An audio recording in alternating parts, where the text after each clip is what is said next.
너무 길어져서 설교를 좀 늦게 시작하게 되는데요. 오늘 기도 시간을 한꺼번에 몰아야 될 것 같습니다. 한 번에 몰아서 같이 기도를 해야 될 것 같고요. 오늘 씨앗으로 부활을 말하다.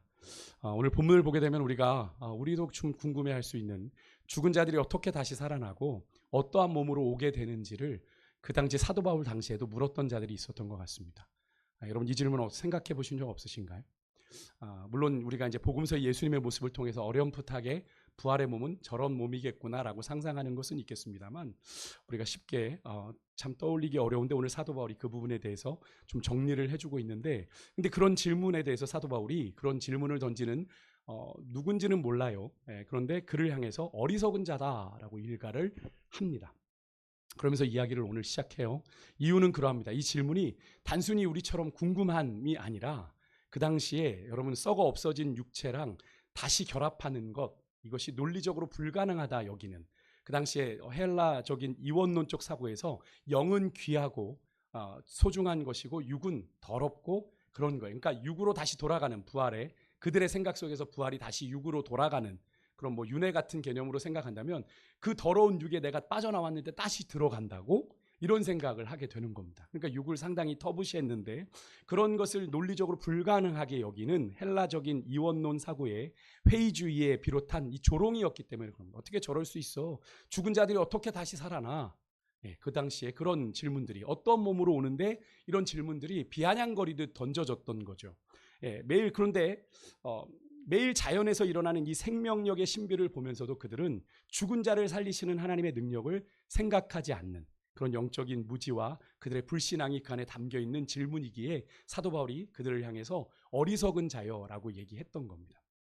그러면서 바울은 자연스럽게 농부가 씨를 뿌리는 파종의 원리를 통해서 부활을 자연스럽게 논증합니다. 보시면 핵심은 죽지 않으면 살아나지 못하는 거죠. 그죠? 하나님의 벨이 땅에 떨어져서 죽지 않으면 살아나지 못하는 거죠. 그래서 예수님께서도 이미 요한복음 12장 24절에 하나님의 벨이 땅에 떨어져 죽지 아니하면 하늘 그대로 있고 죽으면 많은 열매를 맺는다라는 말씀을 하셨던 것과 같은 맥락이죠. 농부에 의해 심겨진 이 씨앗이 땅에 묻혀서 껍질이 깨지고 해체되는 그 죽음의 과정, 씨앗이라고 하는 그 존재는 그렇게 해체가 되죠. 죽지만 그것이 그냥 그렇게 소멸되어 사라져버리는 과정이 아니라 그 안에서 어떤 일이 벌어져요? 새로운 생명이, 그죠? 피어나기 위해서 반드시 통과해야 되는 과정이지 않습니까? 씨가 싹을 틔우고 꽃을 피우기 위해서는 당연히 있어야 되는 과정인데 성도의 죽음도 그렇다는 거죠. 성도의 죽음도 존재가 그렇게 끝나는 것이 아니라 더 영광스럽고 풍성한 삶으로 나아가기 위한 과정이다. 그래서 우리 성도의 죽음은 그렇게 슬퍼할 만한 일은 아니다. 그죠? 물론 이제 가까이 함께 지냈던 관계에서 내가 현실적으로 볼 수 없는 아픔이 있는 건 맞지만 그것이 우리에게 영원한 슬픔의 과정은 아니다라는 거죠. 하지만 여러분 그 씨앗과 그 씨앗의 결과물이 같아요? 사과 씨를 심으면 그 씨대로 사과가 생깁니까? 아니죠. 전혀 다른 것들이 생깁니다. 그죠? 결과물이 다르다는 걸 사도 바울이 37절에서 이야기해요. 농부가 뿌린 것은 다만 밀이나 다른 것의 알맹이다라고 표현하죠. 그죠? 알맹이 같은 씨앗을 뿌렸는데 그 결과는 장대에 나타날 아주 멋진 식물로 무화과 나무, 포도나무, 그 당시 거기에 많이 나는 그런 것들. 그러니까 씨앗과 나중에 맺히는 꽃과 열매는 외형적으로는 많이 다릅니다. 그죠? 이 씨앗이 이거라고 우리가 그런 질문들 하잖아요. 그죠? 이걸 심었는데 이게 낫다고? 그죠? 왜 그런 겁니까? 씨앗과 같은 모습이 아니라 전혀 다른 모습으로 꽃을 피우고 열매를 맺었기 때문이죠. 마찬가지로 현재의 우리의 육체와 장차 우리가 입게 될 부활의 몸 사이에도 이런 엄청난 질적인 차이가 있다라고 하는 걸 사도 바울은 이야기해 주는 겁니다. 여러분 그렇습니다. 부활은 단순히 낡은 육체가 다시 살아나는, 우리 영혼이 돌아와서 다시 그 낡은 육체를 입고 살아나는 그런 소생이 아니라 부활은 차원이 다른 영광스러운 몸으로의 변화다 하는 걸 믿으시길 바랍니다. 아멘이십니까? 부활은 그냥 드라마나 요즘 영화들이 막 해서 영혼이 쏙 들어가고 이런 게 아니라는 거예요.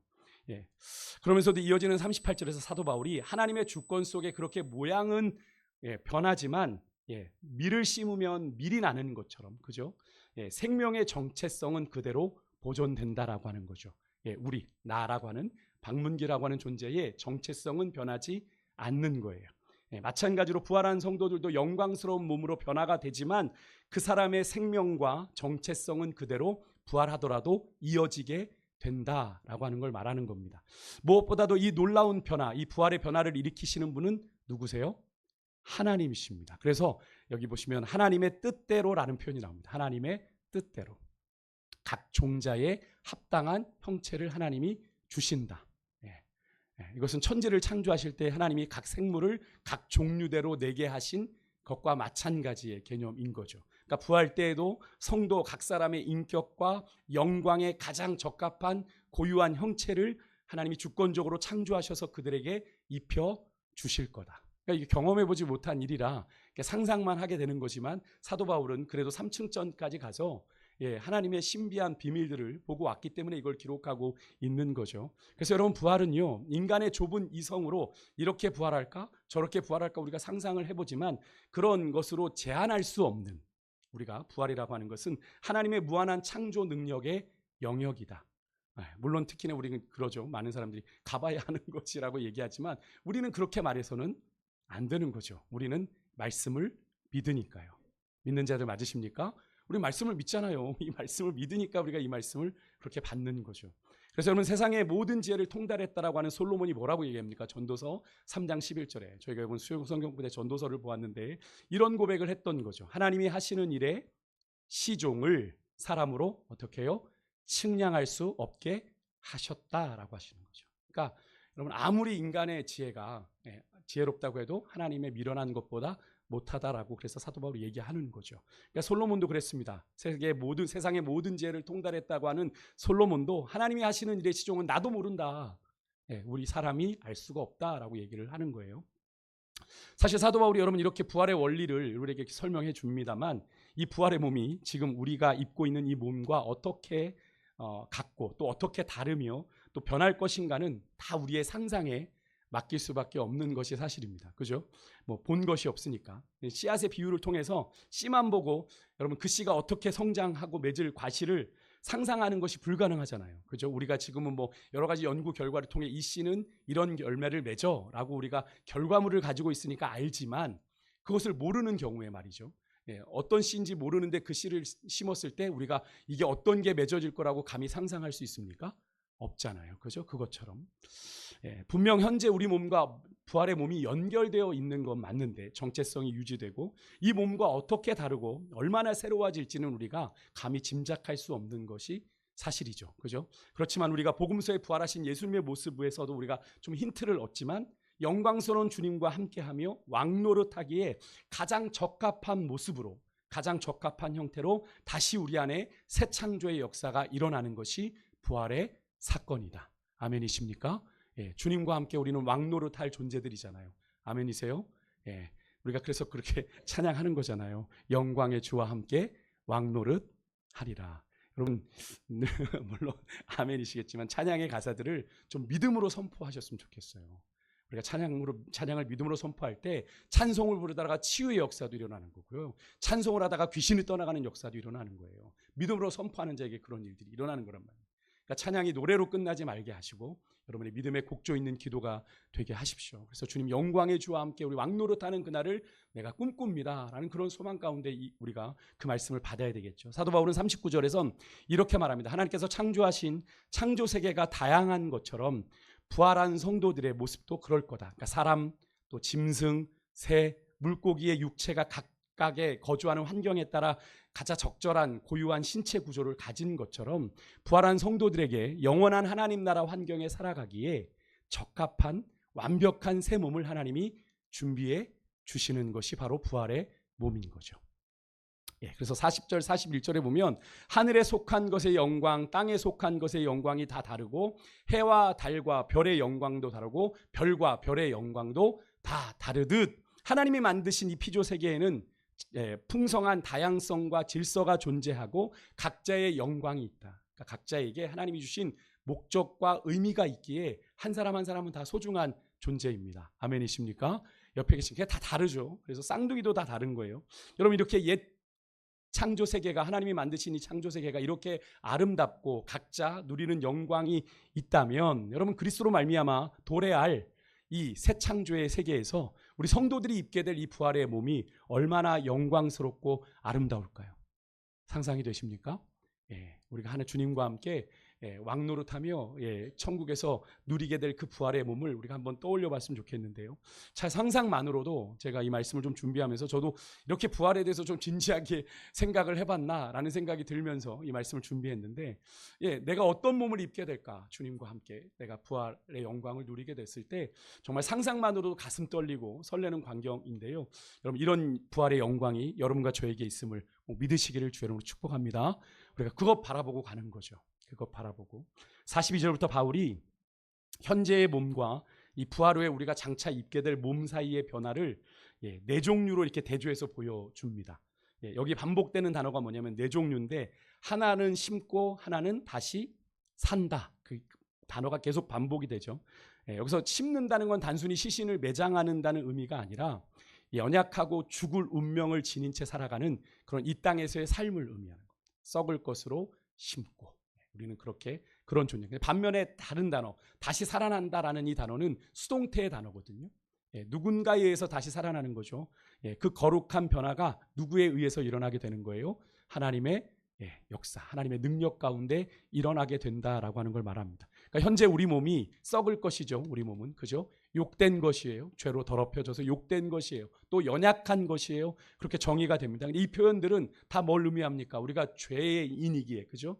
죄의 죽음의 지배 아래 살아가기에 질병에도 걸리고 늙어가고 노화되고 또 여러 가지 도덕적인 수치를 겪게 되는 인간의 비참한 실존을 이렇게 썩을 것, 욕된 것, 약한 것이라는 걸로 사도 바울이 표현을 한 겁니다. 그러니까 다시 말해서 우리가 지금 입고 있는 육신은 아무리 꾸며봐도 죄의 권세 아래 있는 연약하고 욕된 몸이자 유한한 몸으로 시공간에 다 제약을 받는 한계가 있는 몸이죠. 맞습니까? 그죠? 근데 부활체의 몸은 그렇지 않대요. 부활체의 몸은 어떻게 해요? 썩지 아니할 것, 영광스러운 것, 그리고 강한 것으로 변하게 된다라고 사도 바울이 얘기합니다. 더는 죽음이 침범할 수 없는 영원히 죽지 않는 영생의 복이, 불멸하는 은혜가, 또 하나님의 영광을 온전히 담아내는 존귀함이 쇠하지 않는 강력한 능력을 지닌 존재로서 하나님이 새롭게 부활의 몸으로 창조하신다는 걸 의미합니다. 즉 부활의 몸은 이전에 가졌던 인간의 한계를 다 털어버리고 하나님의 생명으로 충만한 몸이 되는 거예요.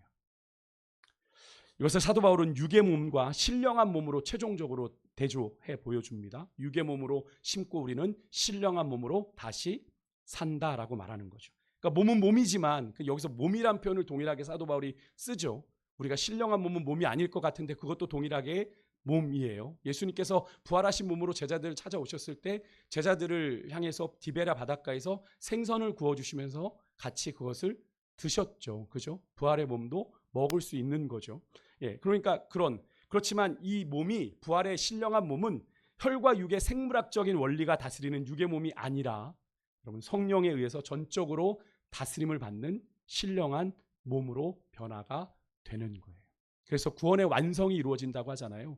우리가 구원을 받았어요. 이미 구원을 받아 하나님의 거룩한 소유가 되었는데 우리가 계속 죄 가운데 살아가고 있는 건 아직 구원이 완성되지 않아서잖아요. 근데 구원이 완성되는 순간이 어느 때입니까?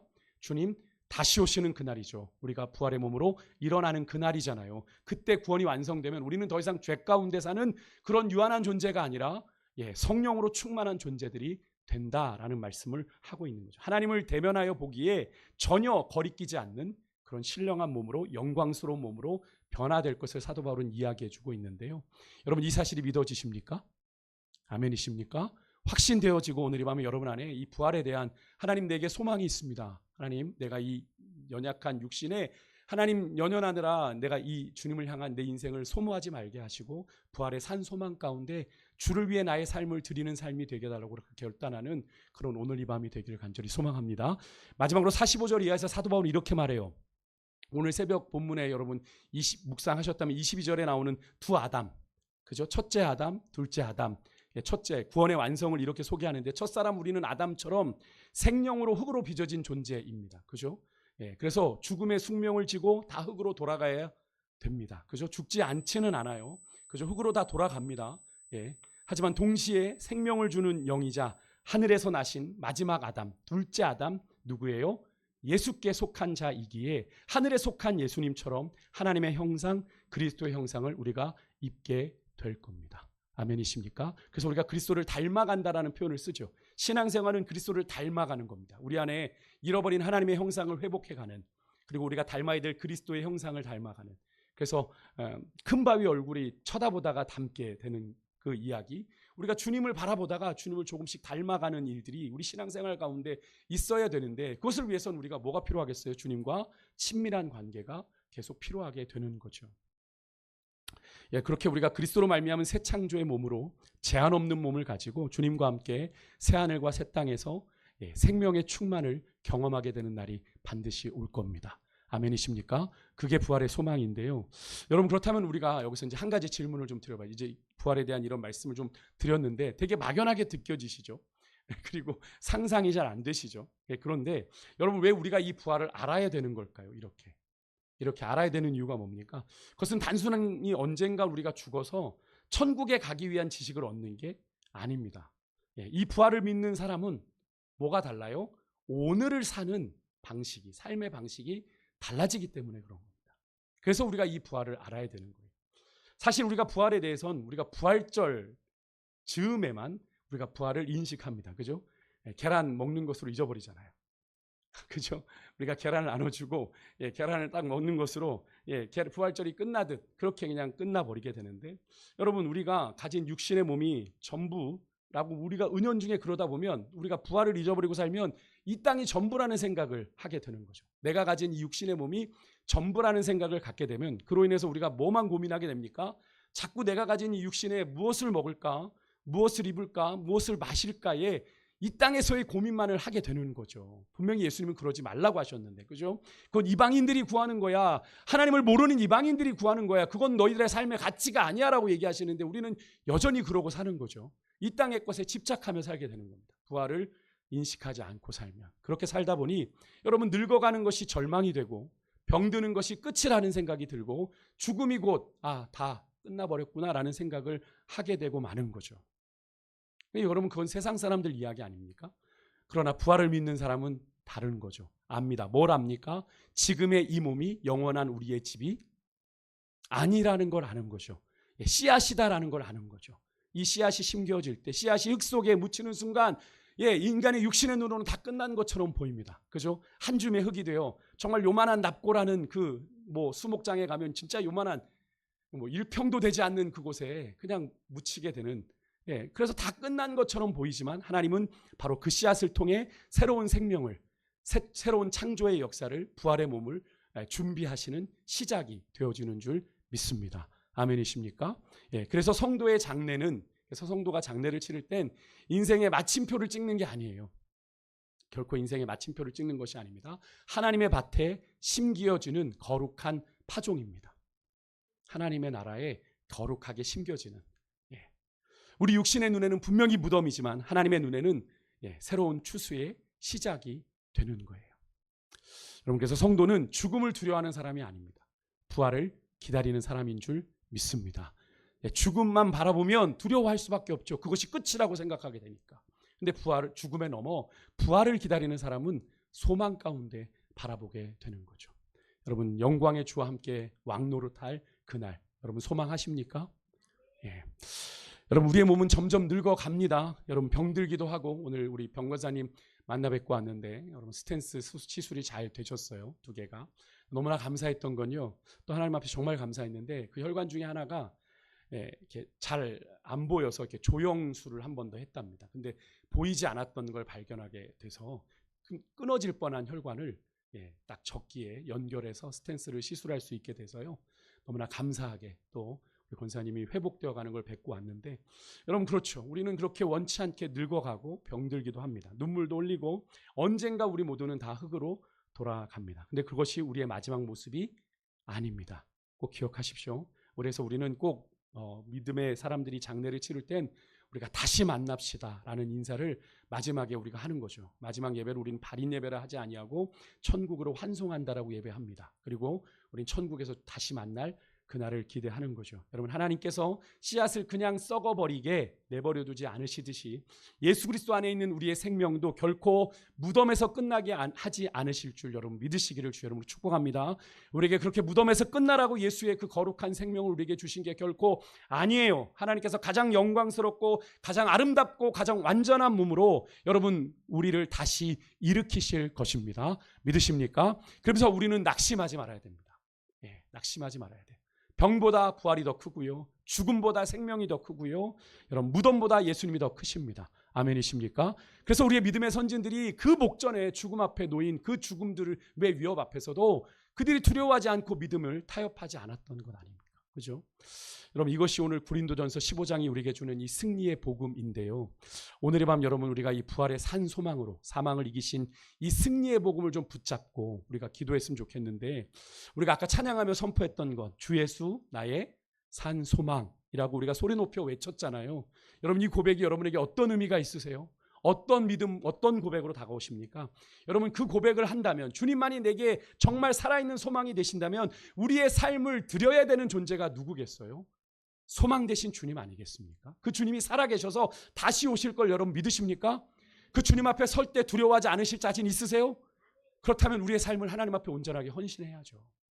그렇죠? 우리가 하나님의 뜻 가운데 살지 못하면 우리가 그 앞에 설 때 얼마나 두렵겠습니까? 그래서 저는 그 찬양의 가사 중에 내 평생에 가는 길, 그 찬양의 가사 중에 주 오셔서 세상을 심판해도 나의 영혼은 겁 없겠네라는 가사가 있거든요. 전 그 가사를 너무나 사모하고 그게 제 기도입니다. 하나님, 주님이 언제 나를 부르셔서 내가 주님 앞에 서게 될지 모르지만 주 오셔서 세상을 심판해도 나의 영혼이 겁 없는 주님의 평강을 누리는 그런 인생길 걸어갈 수 있도록 주님 나를 주장해 주십시오. 여러분 그 고백을 할 수 있으면 우리가 주님 앞에 뭐 떳떳하지는 않아도 주님 보시기에 부끄럽지 않은 인생을 살았다고 할 수 있는 건 아니겠습니까? 여러분 오늘 나의 삶을 주님 앞에 그렇게 온전하여 드리는 우리 가운데 여러분 주의 거룩한 나라를 위한 새 창조의 역사가 여러분 성령의 강권하심 가운데 오늘 이 밤 일어나기를 간절히 소망합니다. 여러분의 마음을 짓누르고 있는 두려움, 걱정, 염려, 근심, 여러분 잘 생각해 보십시오. 여러분이 안고 있는다고 해결되는 건 아무것도 없어요. 해결되는 건 아무것도 없습니다. 누군가가 도와야 되고 누군가 길을 열어줘야 되고 누군가가 후원해주면 될 건가? 그렇지 않습니다. 그건 일시적인 거예요. 우리의 삶의 영원한 소망은 우리 주님밖에 없음을 여러분 꼭 믿으시고, 그런데 이렇게 연약한 우리에게 하나님이 소망을 심으셨어요. 거룩한 주의 나라를 우리 안에 나라의 씨앗을 품게 하셨죠. 여러분 하나님의 깊은 섭리와 경륜이 있어 내가 너를 통해 이룰 일이 있어, 내가 너를 통해 꼭 이루고 싶은 일이 있어 여러분을 그 자리에 있게 하신 겁니다. 그것이 가정일 수 있고 그것이 교회일 수 있고 여러분의 일터일 수 있어요. 그곳에서 하나님이 뭘 원하시는지 여러분 우리의 시간도 드리고 우리의 열정도 드리고 우리의 하나님 정말로 우리의 건강도 주께 드릴 때 우리의 삶 가운데 아름답게 이루어질 주의 나라의 선한 도구로 저와 여러분의 삶이 하나님 앞에 그렇게 드려질 줄 믿습니다. 우리를 두렵게 하는 건 사망의 권세입니다. 이렇게 하면 끝나는 것 아닌가? 이렇게 하면 실패하는 것 아닌가? 그런데 여러분 그 사망의 권세를 누가 이기셨습니까? 예수 그리스도께서 이기셨습니다. 그 부활의 소망이 우리 가운데 있는 줄 믿습니다. 그렇다면 그 믿음의 소망 가운데 우리가 오늘 이 밤 어떻게 나아가야 될지 여러분 각자에게 주시는 주님의 음성 듣고 우리 시간에 믿음으로 나아갈 때요, 우리 시간 찬양하기를 원하는데 우리 주 예수 나의 산 소망, 이 찬양의 고백을 여러분 잘 묵상하시고 정말 이 찬양의 가사가 참 깊습니다. 우리의 구원받은 그때부터 내가 주님의 뜻에 구원받은 그 소망의 길로 나아가는 것까지 너무나도 자세하게 담고 있는데 여러분 이 가사가 오늘 밤 우리의 기도가 되었으면 좋겠습니다. 우리가 찬양하며 기도의 자리로 나아갑니다.